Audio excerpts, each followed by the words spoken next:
16 कारण भावना भाग 5 तारीख 10/8/1999।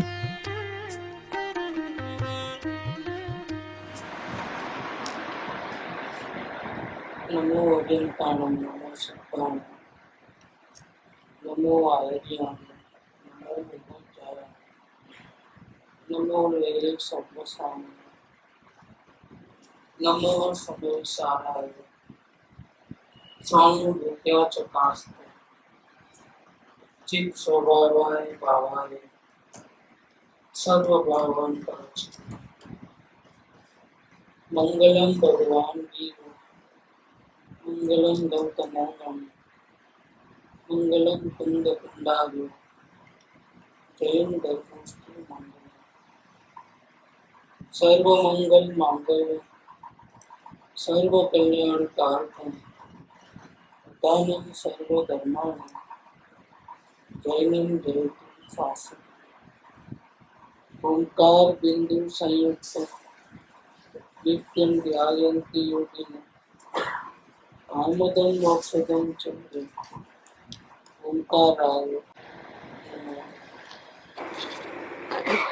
श्री संबतभद्र आचार्य देवरचित श्री रत्नाकरण श्रावकाचार्य, उसका छठा भावना अधिकार है। उसमें पंडित सदाशिव दास कासलीवाल की टीका है और विषय है षोडश कारण भावना।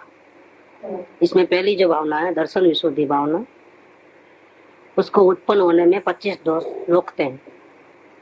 25 दोष में शंका को शंका, फिर कुछ न कुछ इच्छा रह जाना और ग्लानि होना, ये 3 गुण चले अपने। 3 दोषों की बात चली। इसके सामने निशंकित गुण, निकांक्षित गुण और निर्विचिकित्सक गुण। अब आता है अमूढ़ दृष्टि गुण।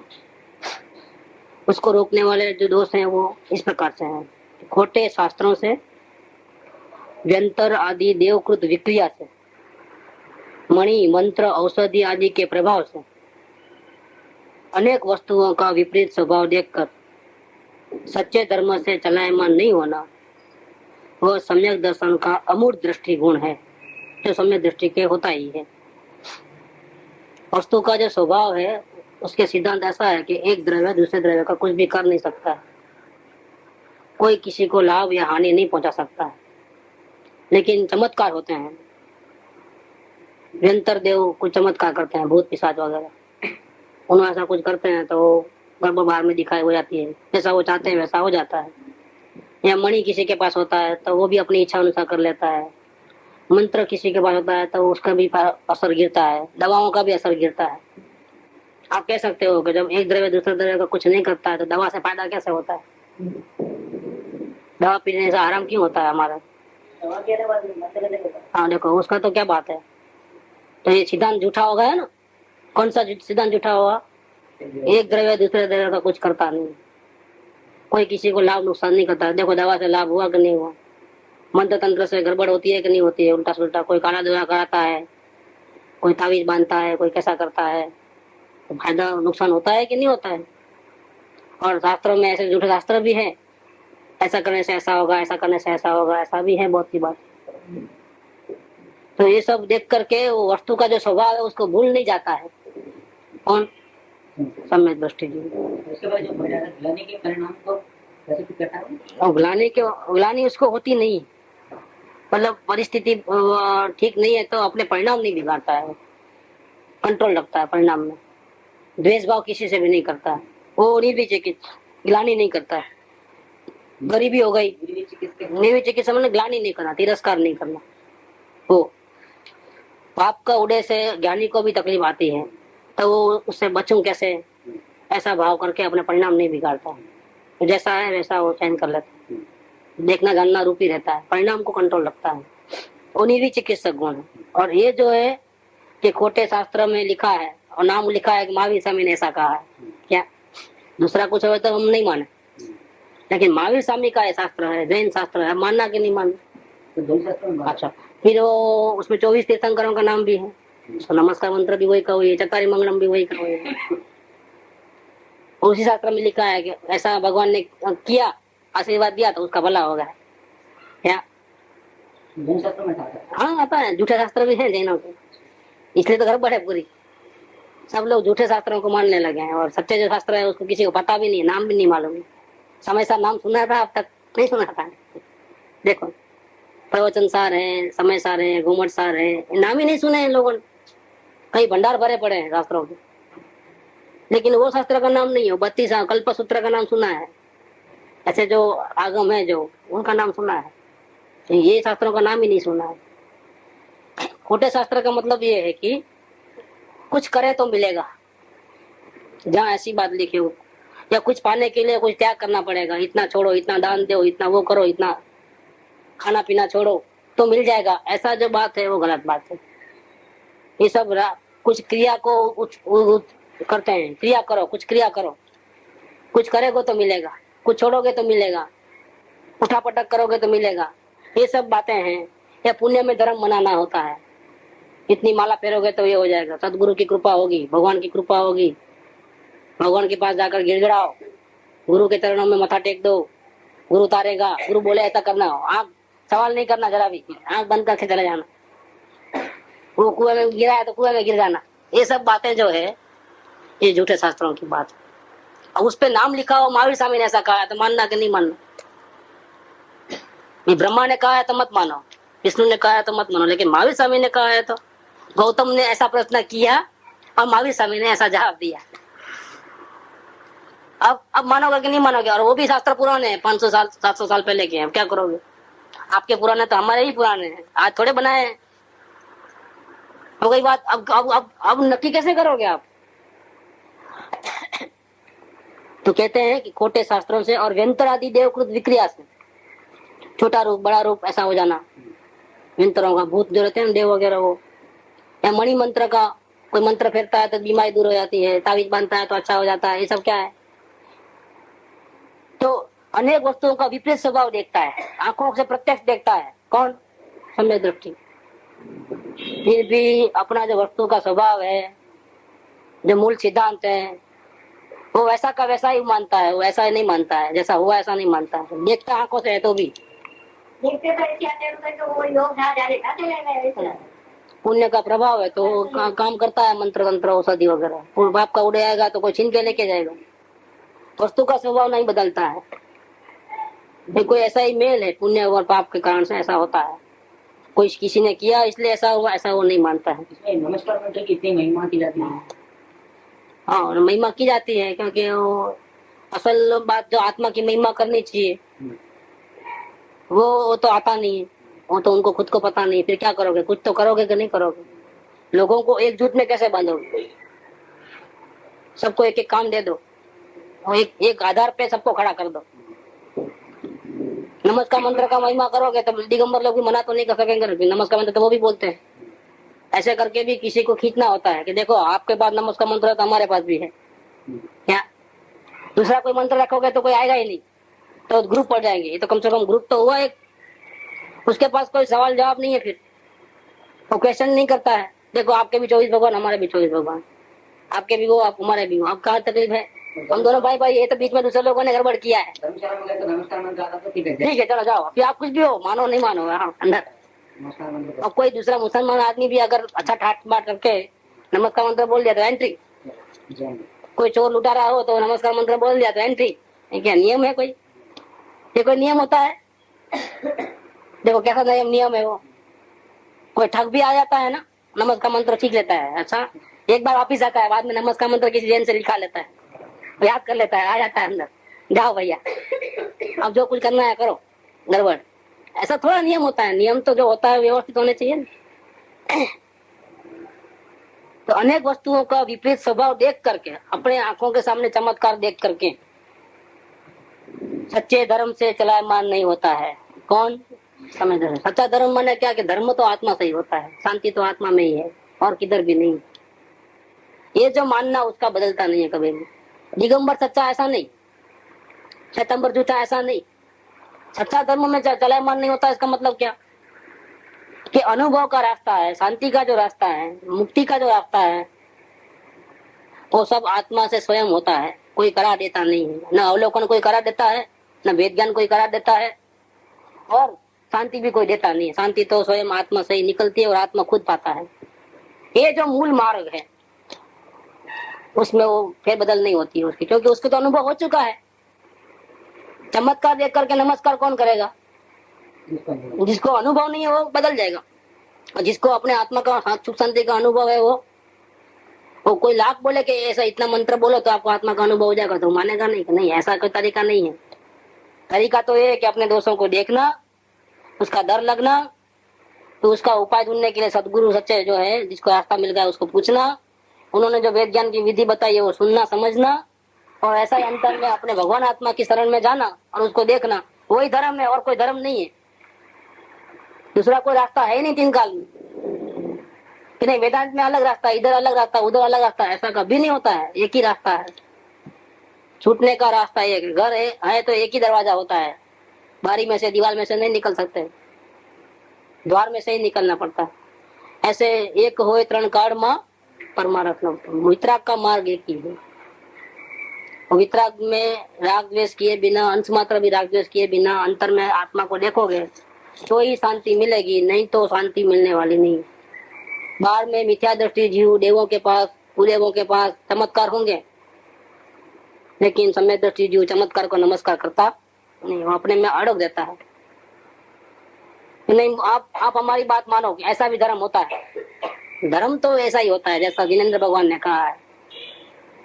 अब सर काट डालो, लेकिन दूसरा बात नहीं है, झूठी बात हम कहेंगे नहीं, मानेंगे भी नहीं, ये बात होता है। तो समय दृष्टि चलायमान नहीं होता है, क्योंकि उसको तो अनुभव हो चुका। अनेक वस्तुओं का विपरीत स्वभाव देखकर सच्चे धर्म से चलायमान नहीं होता है। यह सम्यक दर्शन का अमूढ़ दृष्टि गुण है, जो सम्यक दृष्टि को कंपलसरी होता ही है। अगर ये गुण नहीं है तो सम्यक दृष्टि नहीं है। जनरली ये दोष तो होता ही नहीं, किसी को नहीं होता है, कोई भी सम्यक दृष्टि को नहीं होता। दूसरे वांछा वाला होता है, ग्लानि होती है, ये सब होता है, लेकिन ये तो नहीं होता। इसमें तो परिपूर्णता रहती है ओपनली। अब दूसरा गुण उपगुहन गुण, ये चार हो गए, निसंकित, निकांक्षित, निर्विचिकित्सक और अमूढ़ दृष्टि। और पांचवा गुण उपगुहन गुण, सम्यक दृष्टि अन्य जीवों के अज्ञान से, असक्तता से लगे हुए दोष देखकर उनको दांगता है। कोई जीव, सत्संग में आने वाला जीव भी गड़बड़ करता है, या कोई अन्य जीव भी गड़बड़ करता है, तो समझ उसको सही है, लेकिन उसकी शक्ति नहीं है तो वो गड़बड़ कर बैठता है। जैसे साधारण में जीव में उतनी ताकत आ जाती है कि शरीर में कोई रोग होता है तो ज्यादा चिल्लाते नहीं, वहाँ वो लोग वेद ज्ञान की कोशिश करते रहते हैं। लेकिन फिर भी कोई सत्संग में आने वाला जीव भी ऐसी गड़बड़ करता है और बहुत चिल्लाता है, रोता है, तो समझ सही है उसकी, लेकिन सहन करने की शक्ति नहीं है उसमें, तो फिर ऐसे दोषों को वो दांत देता है। सम्यक दृष्टि जीव अन्य जीवों के अज्ञान से, असक्तता से लगे हुए दोष देखकर उनको दांगता है। अभी पूरा ज्ञान नहीं है और गड़बड़ करते हैं वो लोग, तो कोई आकर के निंदा करते हैं कि आप कैसे, आपके पास सत्संग में आते हैं और ऐसी गलती करते हैं, तो सही नहीं मानते हैं उस बात को। हालांकि वो बात गलती हुई है, लेकिन वो सही नहीं मानते, उसको समझा बुझा करके पट्टी पड़ा लेते हैं।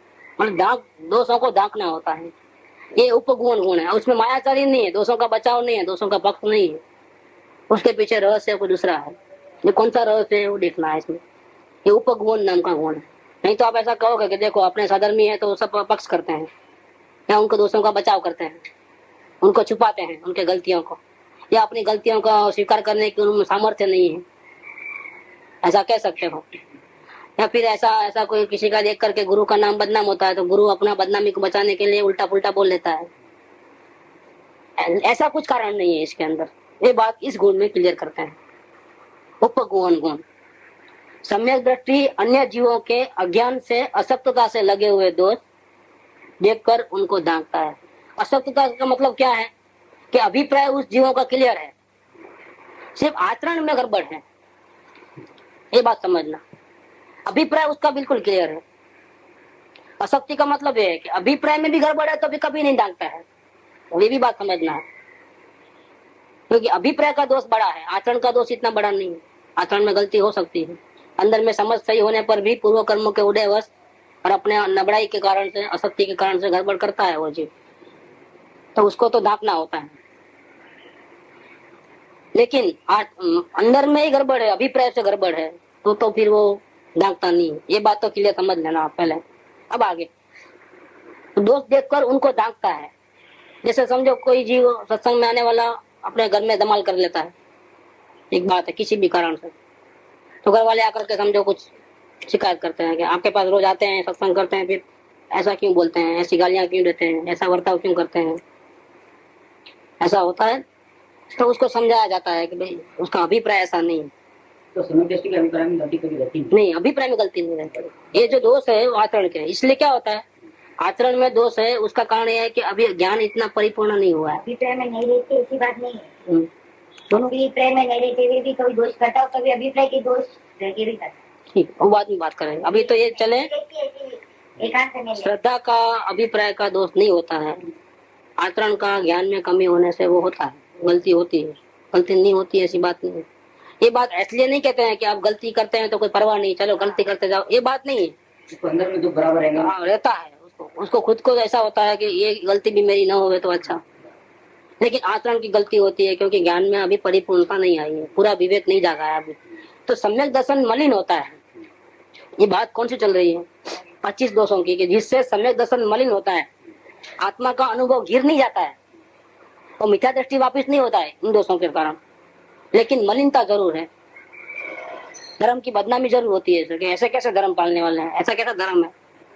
एक बाजू कहते हो कि आत्मा का अनुभव हो गया और बाद में अभी भी इतनी गड़बड़ क्यों है, तो घर वाले कोई यकीन नहीं करेंगे और सब लोग विराट ना करेंगे अपने परिणाम को देख करके कि कैसे हो गया इनको, ऐसा कैसे हो गया इनको। हम तो नहीं मानेंगे इस बात को, क्या होगा।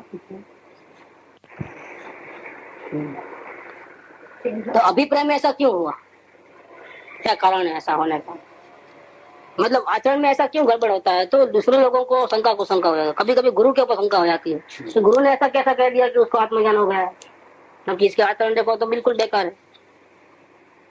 तो शंका हो जाए कि भाई ये तो सबको सर्टिफिकेट दे देते हैं, लगता है आंख बंद करके, बराबर देखते नहीं है वो, परिणाम में इतनी गड़बड़ है, और इनको कैसा कहा कि उनका काम हो गया है, ऐसा क्यों कहा, आंख बंद कर दिया है क्या। फिर हमको, हम इतना सुधरे हुए हैं और हमको नहीं कहते हैं, और उनको कह देते हैं, उनको सर्टिफिकेट है हमको नहीं, ऐसा कैसा हो गया।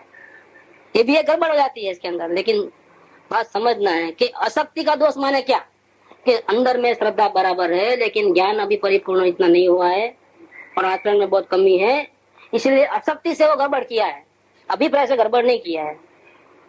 हाँ, तो समय दृष्टि को गुरु को तो अच्छी तरह से, जिसका ज्ञान निर्मल है उसको तो बराबर समझ में आता है ये इसकी अभिप्राय की गलती नहीं है, आचरण की गलती जरूर है।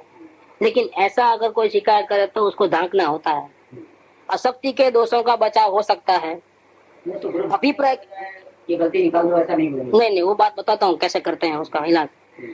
अशक्ति के दोष का तो बचाव किया जाता है, लेकिन श्रद्धा के दोष का बचाव कभी भी नहीं किया जाता है। अगर श्रद्धा के दोष का बचाव कोई भी समय दृष्टि करेगा तो उसका ही ज्ञान गिर जाएगा, समझना। मिथ्या दृष्टि का आदर नहीं होता है, सम्मान नहीं होता है, उसके दोषों को दांकना नहीं होता है, उसकी भूल है वो 100% की भूल है। जबकि अशक्ति की जो भूल है, आचरण की जो भूल है, वो 100% की भूल नहीं है। या आप समझो 10% की भूल है, 90% तो क्लियर है मामला, और श्रद्धा में तो 100% क्लियर है मामला, ये समझ के चलना है। तो सम्यक दृष्टि जीव को ऐसा एक गुण होता है कि अन्य जीवों के अज्ञान से, और अज्ञान माने कौन सा अज्ञान, आत्मा का अज्ञान वो नहीं है, उसको भी सम्यक दर्शन तो हो गया है, इसलिए श्रद्धा का दोष तो मिट गया है। ये तो दूसरा अज्ञान, कौन सा, कभी ज्ञानावरणी का इतना सूक्ष्म नहीं है, आचरण में गड़बड़ हो रही है, ये ऐसी बात है। तो अज्ञान से, अशक्तता से लगे हुए दोष, श्रद्धा का दोष नहीं, दारिद्र का दोष, उसमें लगे हुए दोष देखकर उनको दांतता है। ये संसारी जीव ज्ञानावरण, दर्शनावरण, मोहनीय कर्मों के वश होकर अपना स्वभाव भूल रहे हैं। संसार के लोग क्या कर रहे हैं, गड़बड़। सभी को शांति चाहिए लेकिन अशांत क्यों है, गड़बड़ क्यों करते हैं, कि ज्ञानावरणीय, दर्शनावरणीय और मोहनीय कर्म के अधीन होकर अपना स्वभाव को भूल जाते हैं। कर्म के अधीन होकर के असत्य वचन, परधन हरण, कुशील आदि पापों में प्रवृत्ति करते हैं। जो पापों से दूर रहते हैं वो तो धन्य है, उसकी तो तारीफ जितनी करें वो कम है। यदि किसी प्रसिद्ध धर्मात्मा पुरुष से, देखो अज्ञानी की बात नहीं चल रही है यहाँ पर, यदि किसी प्रसिद्ध धर्मात्मा पुरुष से पाप के उदय में कोई अपराध हो जाए तो उसे जानकर वो ऐसा विचार करता है, क्या विचार करता है कि यदि इनका ये दोष प्रकट हो जाएगा तो अन्य धर्मात्माओं की और जैन धर्म की बड़ी निंदा हो जाएगी। ऐसा जानकर उसके दोष को आच्छादित करता है, ढांकने की कोशिश करता है। अपने गुणों की प्रशंसा का इच्छुक नहीं होता है। ऐसा उपगुण गुण सम्यक दृष्टि को होता ही है। ये क्या है? सम्यक दृष्टि में कंपटीशन नहीं होती है। नहीं तो क्या होता है इसमें कंपटीशन में कि दूसरा सम्यक दृष्टि जीव अगर कोई गलती करता है उसको देख करके उसको अपन कर देता है। देखो मेरे में ये गलती नहीं, उसमें ये गलती है। देखो अभी भी वो कुडियाओं के मंदिर में जाता है, अभी भी उन लोगों की संगति करता है, खोटी संगति। देखो मैं कभी भी नहीं करता हूँ, उसको संवेशन हुआ ही नहीं, वो तो नीचे है और मैं आगे ऊंचा हूँ। ऐसा किसी को नीचे गिराना, किसी को ऊंचे कराना ऐसा नहीं होता। अगर वो शायद गलती करता भी है तो उसको डांटना होता है कि वो अपनी मर्जी से नहीं गया था। हमने पूरी छानबीन कर ली है, उसको पूछा भी था, लेकिन वो बोला मेरे को जबरदस्ती ले लिया गया। तो भाई कर्मों का उड़े तो उसको भी है ना। अभी कहाँ पूरा वितराग हुआ है, पूरे कर्मों की निंदा कहाँ हुई है। तो पाप कर्मों के उड़े से कभी ऐसा हो जाता है, तो ऐसा हुआ है। और वास्तव में हकीकत में वही बात है, हकीकत भी वही है कि वो धर्मी जीव कभी पाप नहीं करेगा अपनी इच्छा से, लेकिन पूर्व कर्मों का उड़े जबरदस्त है तो वो लाचार है, क्योंकि अभी अंदर में इतनी स्थिरता नहीं, तो वो गड़बड़ जरूर करेगा। तो जो है वो हकीकत भी है, ऐसा कहीं नहीं कि भाई चलो झूठा बोलने का है, ऐसा भी नहीं, लेकिन उसका बचाव जरूर करता है वो जीव, तो बचाव करता है। क्योंकि इसमें जैन धर्म की निंदा भी नहीं होती है, धर्मात्माओं की निंदा नहीं होती है, और लोगों को विराधना का पाप नहीं लगता। तो लोगों को विराधना का पाप लग जाएगा। तो ऐसा उपगुण गुण समय दृष्टि पर जरूर होता है। उसके लिए धर्म सर्वोपरि है, वितराग धर्मों के आज्ञा में रहता है, और जो फैक्ट है वही रहता है। अन्य साधन में जीवों की गलती को नहीं निकालता है। गलती है तो उसको अलग से बात करेगा, वो आगे आएगी, वो नेक्स्ट में आएगा कि वो गलती किया है, वही आचरण की गलती किया है, तो भी उसको बुलाएगा, वो कैसे उसको संभालेगा, वो अभी आगे आएगा। वो हाँ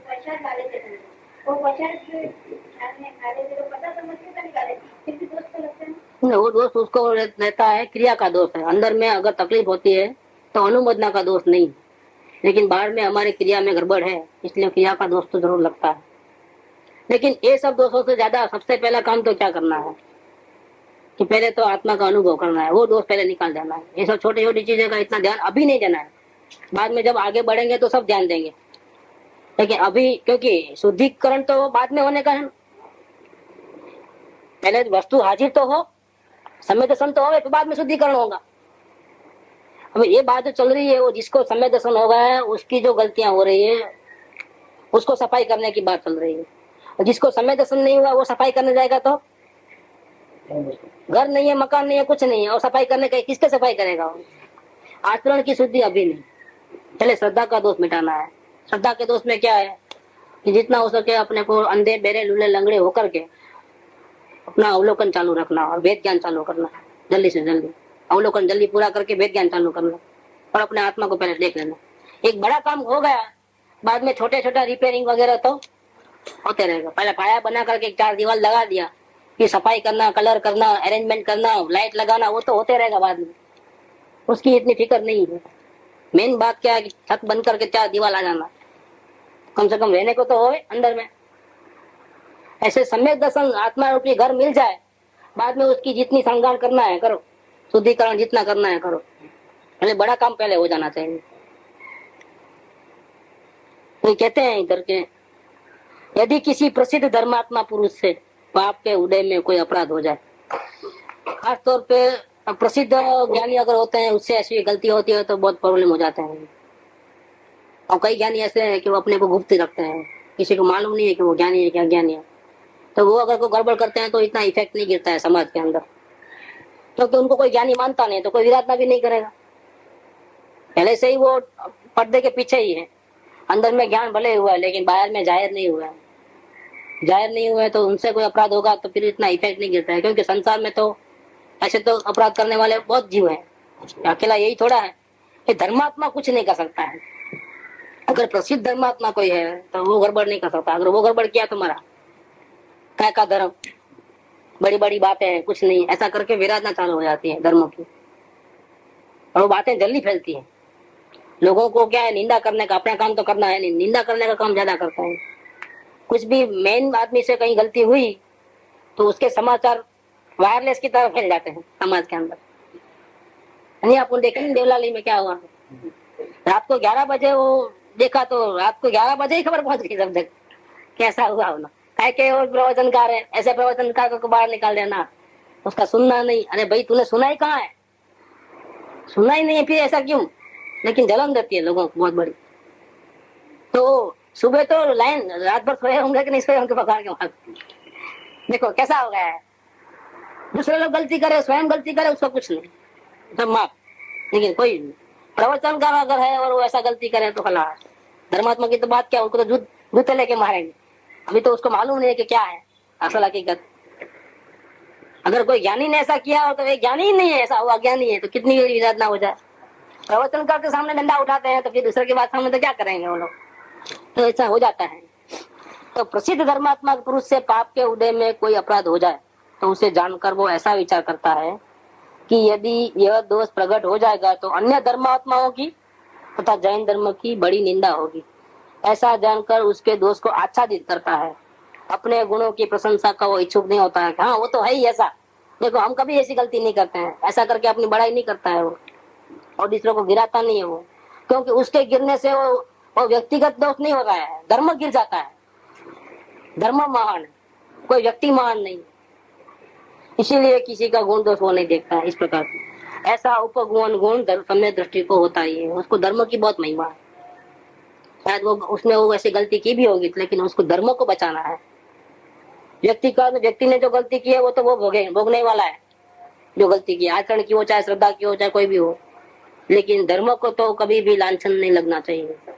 इसीलिए अपने आचरण को, खास तौर पे सत्संग में आने वाले जीवों को इस प्रकार से आचरण करना चाहिए ताकि किसी को धर्म के ऊपर उंगली उठाने का मौका न मिले। ये बहुत बड़ी जिम्मेदारी हमारी हो जाती है। तो इसमें हमारे धर्मों की निजरा भी बहुत सारी होती है और हमारा दर्शन मोह भी गिलता है। अगर हमारे आचरण से हमारा धर्म बदनाम होता है, सत्संग बदनाम होता है, गुरु बदनाम होता है, ऐसा कोई आचरण हमारे से होता है तो बहुत अपने को उसमें ध्यान रखना चाहिए, उसको मिटाने के लिए बहुत प्रयत्नशील होना चाहिए, नहीं तो दर्शन मोह बढ़ सकता है वापस। मेरा यही बोलने का मतलब, उसका धीरे धीरे जो चारित्र मोह करके वो दर्शन मोह में बढ़ चले जाएंगे। बढ़ने से क्या वो तो बात आई गई ना, अपन लिए थे ना, कल परसों लिए थे। तो आगे ही बात क्या स्तर पर आगे खुद आत्मज्ञान होने के बाद भी ऐसी क्या गलती करता है 5 कि जिससे वो गिर जाता है, वो बात तो चली अपनी। और आत्मज्ञानी को भले गिरे नहीं तो भी अतिचार कैसे होते हैं 5 प्रकार के, वो भी देखा आपने बात। लेकिन ऐसी गलती महाज्ञानी हो, छोटे ज्ञानी हो, एकदम जो बात ये चलती है जो कि वाचनकार है उसकी बात चल रही है। जिसमें जैन धर्म की निंदा होवे, धर्मात्मा की निंदा होवे, विराट ना होवे, अगर ऐसी कोई गलती धर्मात्मा से पाप कर्मों के उदय से हुई है, खुद की रुचि से नहीं, श्रद्धा की भूल के कारण से नहीं, आसक्ति के कारण से ऐसी कोई गलती हो गई है तो उसको मालूम पड़ता है तो उसको ढांकने की कोशिश करता है। ये बात तो ये इसमें क्या है, वो समय दृष्टि अपने धर्म का बचाव करता है, अपने नीचे नहीं गिराता है, तो समय दृष्टि का एक गुण रहता है। अब आगे स्थितिकरण गुण। यदि किसी धर्मात्मा पुरुष के परिणाम कभी रोग की वेदना से धर्मों से विचलित हो जाए, बहुत चिल्लाना शुरू कर देवे, दरिद्र से गरीबी आकर के भी वो अपने उसके परिणाम बहुत बिगड़ते हुए दिखाई देते हैं, या कोई उपसर्ग आ गए तो दिख जावे, या परिसर को सहन नहीं कर पाता है, या कोई मदद नहीं करता इसलिए भी उसके परिणाम खराब हो जाते हैं, या आहार पानी बंद हो जाता है, या परिणाम किसी भी कारण से धर्म से शिथिल होने लगते हैं, सत्संग में बराबर नहीं आता है, नेग्लेक्ट करता है, दूर दूर रहता है, क्योंकि वो तो उसको तो मालूम है कि मेरे परिणाम कैसे है, तो फिर वो मुंह नहीं दिखाता है, दूर दूर भागते रहता है। तो उसे उपदेश आदि देकर परिणामों को धर्म में स्थिर करने के लिए कहे, और स्थितिकरण गुण है। समय दृष्टि का एक गुण खास है कि उसको समझा बुझा करके उसके अंदर में जो अभिप्राय घुसा है उसको निकाल करके वापिस उसको धर्म में परिणाम लगाओ, ऐसा कहता है। क्योंकि शांति तो धर्म में परिणाम लगेगा तो ही मिलेगी। अशांति जब होवे, ऐसे परिस्थिति बिगड़े, तब हम धर्म का सहारा उसी वक्त लेने की बहुत जरूरत है जब हमारे को तकलीफ आवे। तब जनरली होता क्या है कि वो अशांति को सहन नहीं कर पाता है, गड़बड़ी को, तो धर्म को भी छोड़ देता है उस टाइम में। तो ये गलती तो एक किया है, ऊपर से डबल गलती कर दिया उसने। हमको सहारे की जरूरत है। जब मन बहुत बेचैन है, चारों ओर से उपाधियां हैं, क्या करना कुछ समझ में नहीं आ रहा है, हमारी सभी इच्छाएं विफल होती है, हमारी अच्छी अच्छी सलाह भी कोई मानता नहीं, आपका भयंकर उदय है। पाप का चारों ओर से उदय है, चलिए।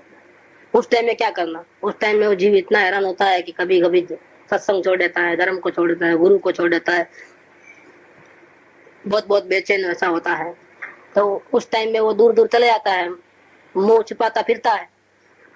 तो उस टाइम में उसको सदगुरु की, सत्संग की बहुत हेल्प की जरूरत रहती है। उसी टाइम में वो छोड़ देता है। तो इसके परिणामों को वापस धर्म में लाने के लिए, स्थिर करने के लिए सम्यक दृष्टि जीव ऐसे जीव के पास जाता है और कहता है, क्या कहता है कि हे ज्ञानी, हे धर्म के धारक, तुम सावधान हो जाओ, तुम बेहोश मत हो जाओ, इसमें तकलीफ आई है फिर भी तुम सावधान हो जाओ। क्यों कायरता धारण करके धर्म में शिथिल हो रहे हो? क्योंकि अगर धर्म का सहारा नहीं लेगा तो क्या तकलीफ थोड़ी कम होने वाली है। ऐसे मौके में, पाप के उदय में, अगर वो धर्म से भी दूर चले जाएगा, सत्संग में नहीं आएगा, तो क्या तकलीफ कम हो जाएगी? ऐसा तो होने वाला नहीं। और बाहर में उठा पटक ज्यादा करने से कोई अच्छा थोड़ा हो जाने वाला है। वो ऐसा बोलेगा सत्संग में 2 घंटा वेस्ट होते हैं हमारे, पहले ही इतनी परेशानी है, ऐसा बोलेगा वो।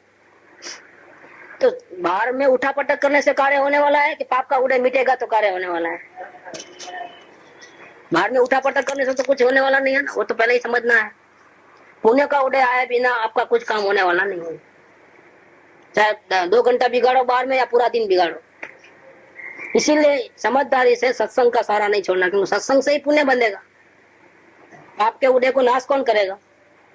सत्संग नहीं करेगा 2 घंटा तो वहां कुलता व्याकुलता 2 घंटा करते रहेगा, तो पाप हुआ कि पुण्य हुआ वहां पर? देखो, तो मुसीबत के समय में तो कभी भी सत्संग नहीं छोड़ना चाहिए। सत्संग नहीं, धर्म का आराधना कभी भी नहीं छोड़ना चाहिए। तो हे ज्ञानी, हे धर्म के धारक, तुम सावधान हो जाओ। क्यों कायरता धारण करके धर्म में शिथिल हो रहे हो? क्यों रोग के कष्ट से धर्म से विचलित हो रहे हो? शारीरिक वेदना तो आती रहेगी, शरीर अपना काम करता है, तुम आत्मा हो, तुम अपना काम करो।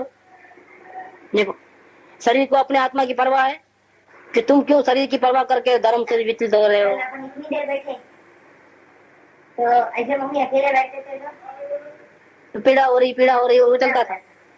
और पत्रान लिए तो पढ़ लिए, अभी 1.5-2 घंटे में बहुत से पत्र पढ़ लिए। कल मूड आ गया तो पढ़ लिए, बहुत पत्रान 10-15 पत्र पढ़ लिए पूरे। बहुत मजा आ गया। 11 काम बजे पता नहीं चला। तो क्यों रोग के कष्ट से धर्म से विचलित हो रहे हो? तुम ज्ञानी होकर क्यों ऐसी भूल करते हो? ये असाता वेदनीय का कर्म अपना समय पाकर उदय में आ गया है। अब यदि कायर होकर, दीन होकर, रुदन विलाप आदि करते हुए भोगोगे तो कर्म कोई छोड़ने वाला नहीं है। कर्म को दया नहीं है कि नहीं आप रोगे तो जो माफ कर देगा, दया करेगा, तकलीफ नहीं देगा, ऐसा तो कुछ होने वाला नहीं। उसको दया नहीं आती है कि वह तुम्हें रोता विलाप आदि करता हुआ देखकर अपना रस देने में पीछे हो जाएगा। यदि धीरपना धारण करके भोगोगे तो भी कर्म छोड़ेगा नहीं। अब चुनाव करना है कि कैसे भोगना है कर्मों को। सजा को रोते रोते काटना है कि समता भाव में काटना है, वो हमको चुनाव करना है।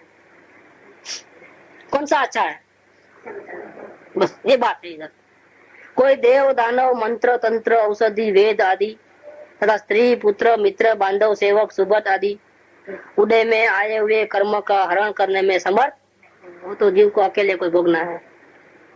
ये हमारे पूर्व के पाप कर्मों का उदय आया है तो जीव को अकेले कोई भोगना है। ये तुम अच्छी तरह जानते हो, तुम भी जानते हो। अब इस वेदना के समय में कायर होकर अपना धर्म, अपना यश, परलोक आदि को क्यों बिगाड़ते हो? ये दूसरे धर्मात्मा अगर ऐसी गलती करते हैं तो उसकी गलती देख करके उसको जाकर के इस प्रकार समझाना होता है। इसका नाम है स्थितिकरण गुण। गलती को दाकना हो उपगुण गुण, उसकी चर्चा हो गई। और गलती को करता है तो उसको समझा करके वापस धर्म के मार्ग में लेके आना, उसका नाम है स्थितिकरण गुण। उनको बिगाड़ कर स्वच्छंद चेष्टा विलाप आदि करने से वेदना कम होने वाले नहीं। मनमाना उपाय करोगे, मनमाना हिसाब किताब करोगे और होगे तो कोई वेदना कम होने वाली नहीं है। ज्यो ज्यो कार होगे ऐसा। जो जो कायर हो गए क्यों तो वेदना का दुख तो बढ़ जाएगा, वेदना कम होने वाली नहीं है। इसीलिए अब धारण करके धर्म की परम शरण ग्रहण करो, धैर्य धारण करके धीरज से समता भाव से आए हुए कर्मों का जो दुख आया है उसको समता भाव में रह करके शांति से धर्म की आराधना करो। एक बचाने वाला कौन है? समस्त दुखों से बचाने वाला कौन है? अपना धर्म बचाएगा, अपनी आत्मा बचाएगी, और कोई बचाने वाला नहीं है। देव गुरु शास्त्र मंत्र तंत्र कोई औषधि कोई अपने जब कर्म का उदय आता है तो कोई बचाता नहीं। ऐसा करके वो दूसरे धर्मात्मा को जो धर्म से विचलित होता है, सत्संग से दूर रहता है, वो परेशान रहता है। परेशानी के कारण ऊपर बताया ना कि रोग की वेदना से भी परेशान होता है। गरीबी बहुत आ जाए, आसमान सुल्तान हो जाए, करोड़पति से एकदम रोड पे आ जाए तो क्या हालत होगी? तो परिणाम बिगड़ जाते हैं। उपसर्ग आता है, परिसर आता है, किसी की हेल्प नहीं मिलती है, आहार पानी नहीं रुक जाता है, मतलब इतनी भी कमाई नहीं होती है कि अपना 2 टाइम का रोटी वो खा सके, इतना भी नहीं होता है, तब परिणाम बहुत खराब होते हैं। अपने को ऐसा कर्मों का उदय नहीं आया, लेकिन आएगा तब क्या करोगे? तब क्या हम सत्संग करेंगे? तब हमारे में उतना पावर कहाँ से लाएंगे हम? वो देखना है। क्या है, पुण्य का उदय तब तक बराबर गाड़ी चल रही है, ऐसे पाप का उदय आएगा तब तो कभी भी आ सकता है। पूर्व कर्मों का उदय ज्ञानी को छोड़ता नहीं है, ज्ञानी को भी नहीं छोड़ता है। ये भाव में तो नहीं छोड़ेगा, समझना, इस भाव में तो भोगना ही पड़ेगा, फिर नेक्स्ट भाव सुधर जाएगा। अगर अपने समय दर्शन को टिकाया और समाधि मरण करके आत्मा का बिल्कुल होश में अगर वो देह छोड़ा तो फिर आगे लाइन क्लियर है, लेकिन इस भाव में तो बहुत गड़बड़ है, ये समझ के चलना है। क्योंकि अभी अभी ज्ञान दशा प्राप्त हुई हो तो कुटुंब परिवार सहयोग वो तो ऐसे के वैसे रहेंगे, और इस काल का प्रभाव भी तो है, ये दूसम पंचम काल है, सत्संग भी नहीं मिलता है। कल एक नई बात निकली थी वहां पर, इस महावीर क्षेत्र में भी ऐसा सत्संग जैसा अपन यहाँ करते हैं वैसा सत्संग नहीं मिलता है चौथे काल में, जहाँ भगवान विराजते हैं वहाँ। क्योंकि जहाँ भगवान विराजते हैं वहाँ गणधर मुनिराज सब होते हैं, समय दृष्टि को मौका ही नहीं आता है प्रवचन देने का, करने का कुछ। चर्चा विचार आपस में इस प्रकार से नहीं होती है, तो भगवान नहीं है, मुनिराज नहीं है, सदगुरु नहीं है, तो फिर हम क्या करते हैं? आपस में बैठ कर चर्चा विचार करते हैं। अरे गुरुदेव अगर हाजिर होते तो भी नहीं होता, कृपादेव हाजिर होते तो भी अपना नहीं होता, लेकिन सब लोग हम सुनने जाते हैं वहां पर। अच्छा, वहाँ उनकी हालत कैसी होती है, जो महाज्ञानियों की हालत कैसी होती है? कल हमने पत्र पढ़े ना तो मालूम पड़ा कि बहुत सारे सवाल लिखते जा रहे, एक का भी जवाब नहीं दे रहे। और घड़ी घड़ी रिक्वेस्ट आता है कि आपने अभी तक जवाब नहीं भेजे, हाँ भेजता हूँ करके फिर नहीं भेज रहा हूँ, अब मैं भेजने वाला नहीं हूँ करके ऐसा लिख दिया। आखिर में मेरा दिल नहीं है। तो महाज्ञानियों का तो कब क्या हिसाब पता ही नहीं चले। कृपाण ऐसे महाज्ञानी है, वो अपने आत्मा में इतने लीन रहते हैं कि उनको दूसरों की शुद्ध बुद्धि नहीं होती है किसी प्रकार की, कि भाई हमारा वो मुमुक्षु है तो उसको सवाल का जवाब नहीं देगा तब तक बेचैन है, वो है।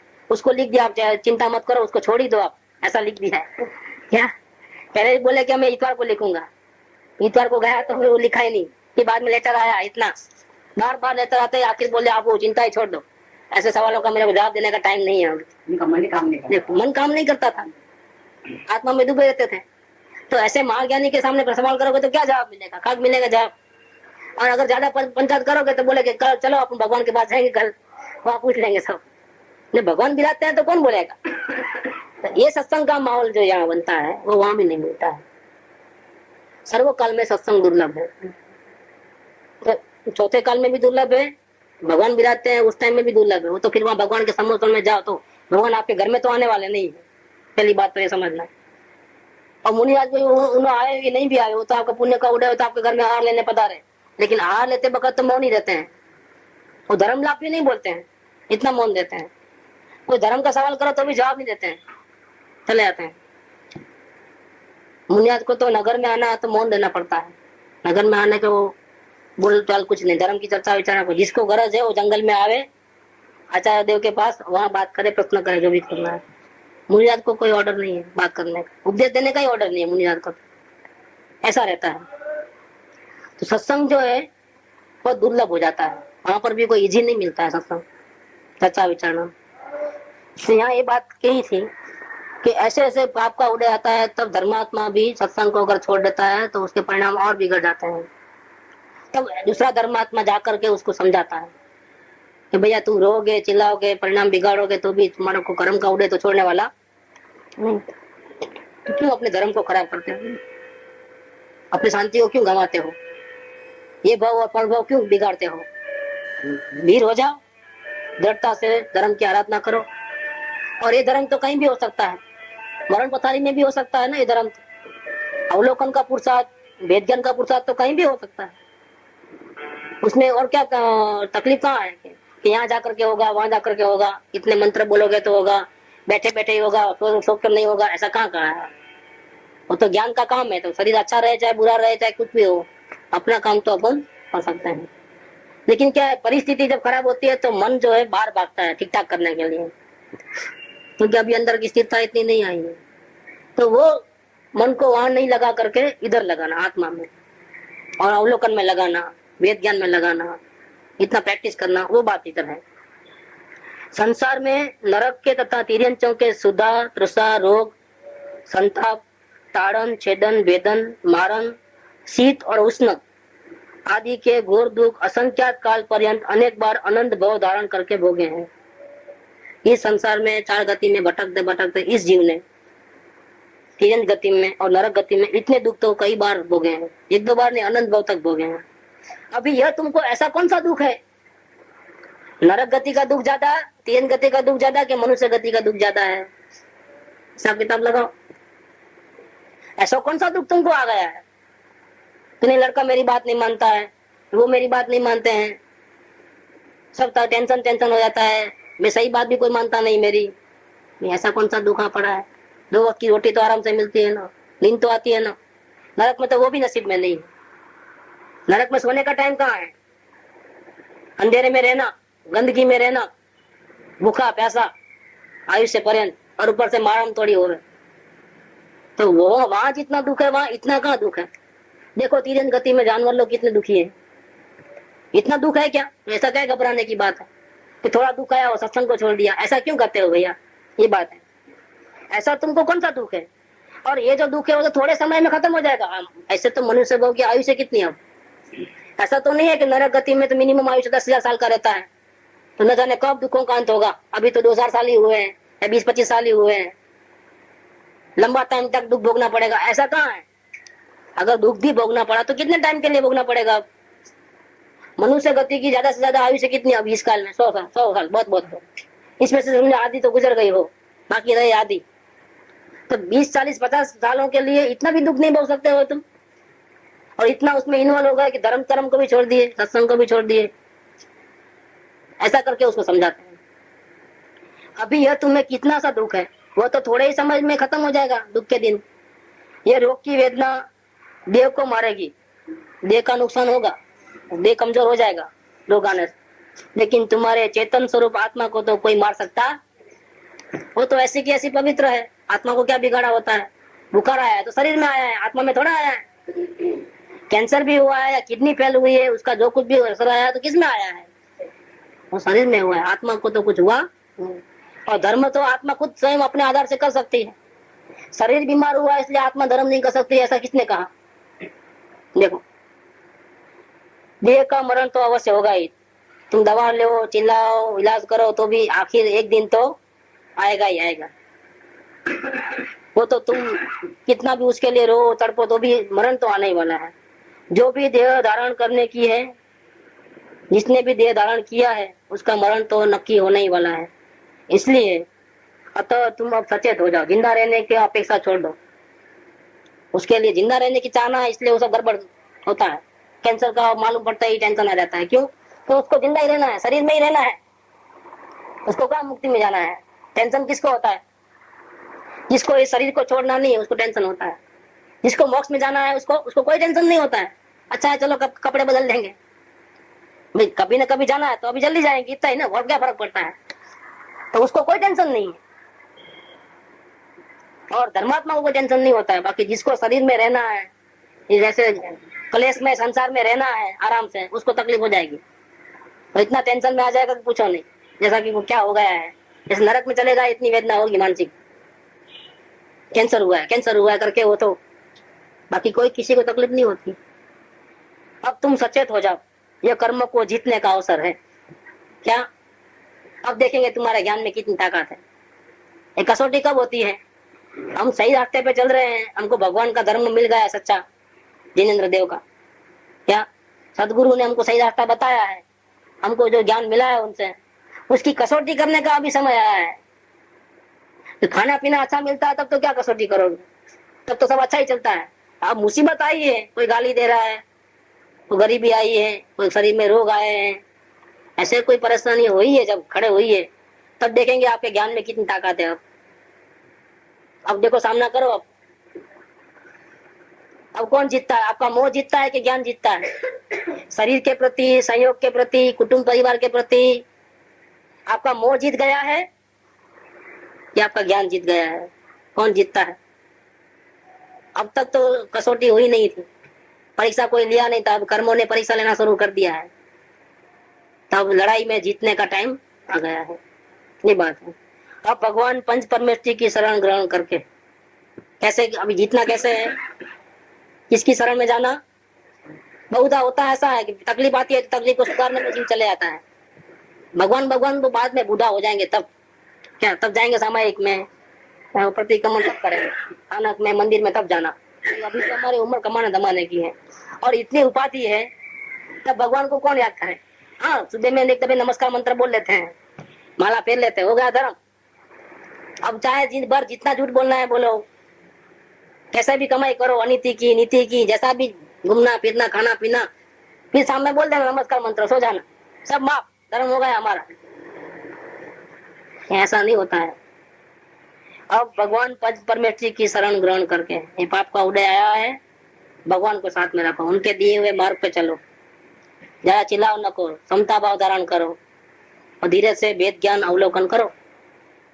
अब भगवान पंच परमेष्ठी की शरण ग्रहण करके अपने अजर अमर अखंड ज्ञाता दृष्टा स्वभाव को ग्रहण करो। देखो आई बात, ज्ञाता दृष्टा स्वभाव को ग्रहण करना माने अवलोकन करना या वेद ज्ञान करना, दूसरा कुछ करने जाने का है ही नहीं। बाकी तो अपने आप हो ही रहा है, अपने आप होता है, उठा पटक करने से कोई चेंज होने वाला नहीं है। ऐसा अवसर पुनः प्राप्त होना दुर्लभ है, ऐसा मौका बार बार आता नहीं है, ऐसे कसौटी बार बार नहीं ली जाती है। इस बार पास हो जाओगे तो जीत तुम्हारी है, और नहीं फेल हो गए तो वापिस चले जाओगे दुर्गति में, फिर ऐसा अवसर आने वाला। लड़ाई में जीतने का मौका बार बार नहीं आता है, क्योंकि लड़ाई होती ही कम है। अभी अवसर का चुकना नहीं, अभी जीत लेना तो हमेशा तुम्हारी जीत रहेगी। अभी हार गए तो जेल में बंद हो जाओगे, क्या चले जाओगे जेल में, दुर्गति में चले जाओगे। ये बात सम्यक दृष्टि जीव, कोई दूसरा धर्मात्मा अगर तकलीफ में है तो उसको इस प्रकार समझाता है। इस प्रकार धर्म का उपदेश देकर धर्म में दृढ़ करना, वितराग मार्ग में उसकी दृढ़ता को बढ़ाना, शीघ्र ही अनित्य अशरण आदि भावना का चिंतन कराना, उसको ग्रहण कराना। यदि त्याग व्रत आदि छोड़ दिए हो तो पुनः ग्रहण कराना।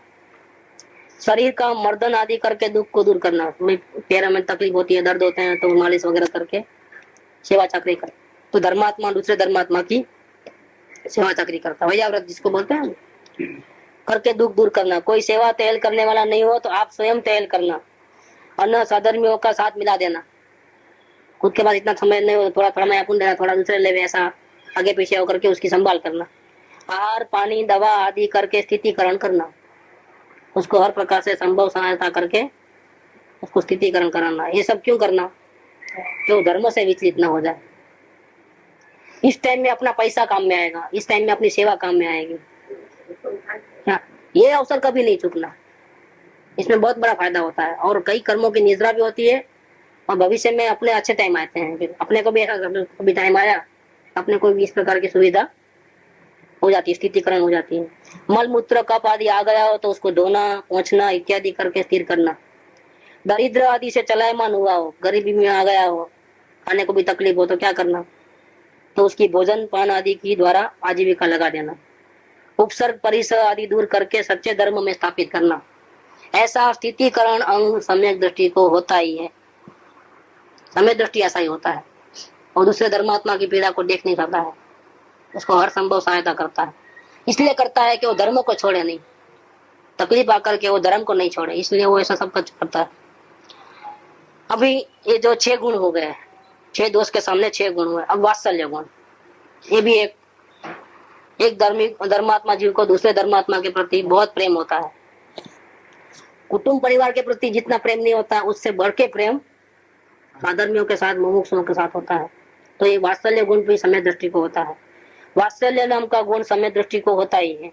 संसारी जीवों के अपने स्त्री पुत्र आदि में, इंद्रियों के विषय भोगों में, धन कमाने में प्रीति बहुत रहती है। संसारी जीवों को, जिसको धर्म का विवेक नहीं है, उसको वहां बहुत ज्यादा लगाव रहता है। स्त्री पुत्र धन परिग्रह विषय आदि को संसार परिभ्रमण के कारण जान करके उसमें जितना अपना लगाव है वो तो हमारा पापों को बढ़ाने वाला है और संसार को बढ़ाने वाला है, ऐसा जान करके अंतरंग में विरागता धारण करके, बाहर में नहीं।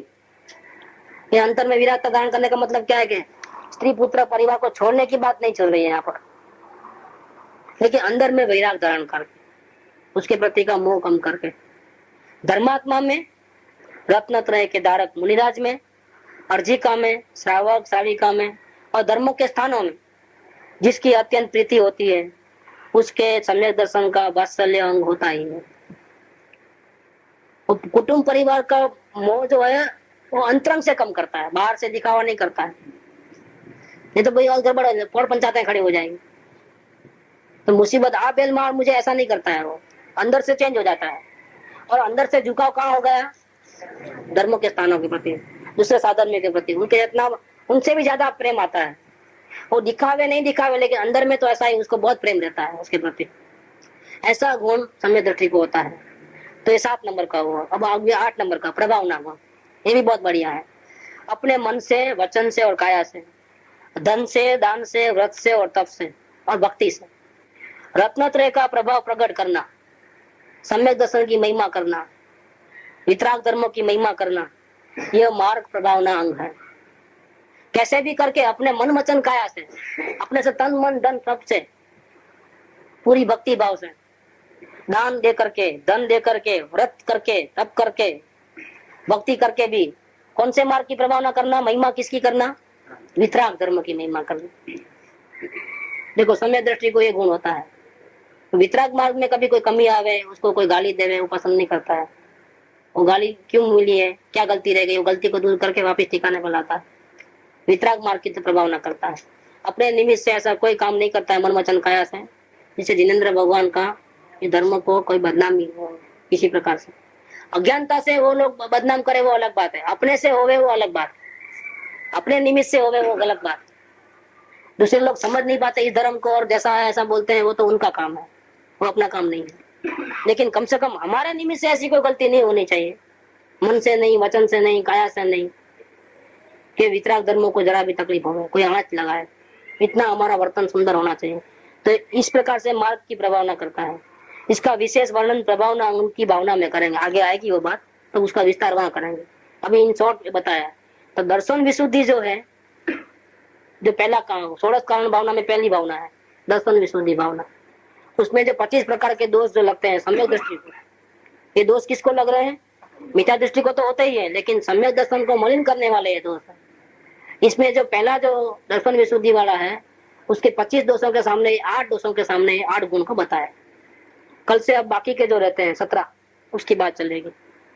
लोक मुक्ता, देव मुक्ता, गुरु मुक्ता आदि जो है वो कल से चैप्टर बदलता है। 8 अंग होने के बाद अब बाकी के जो दोष है 17 दोष, उसकी चर्चा कल से चलेगी। सुख धाम अनंत सुसंत चही, दिन रात रहे तद ध्यान मही। प्रशांति अनंत सुधामय जे, प्रणमो पद तेवर तेजयते। प्रणमो पद तेवर तेजयते। प्रणमो पद तेवर तेजयते।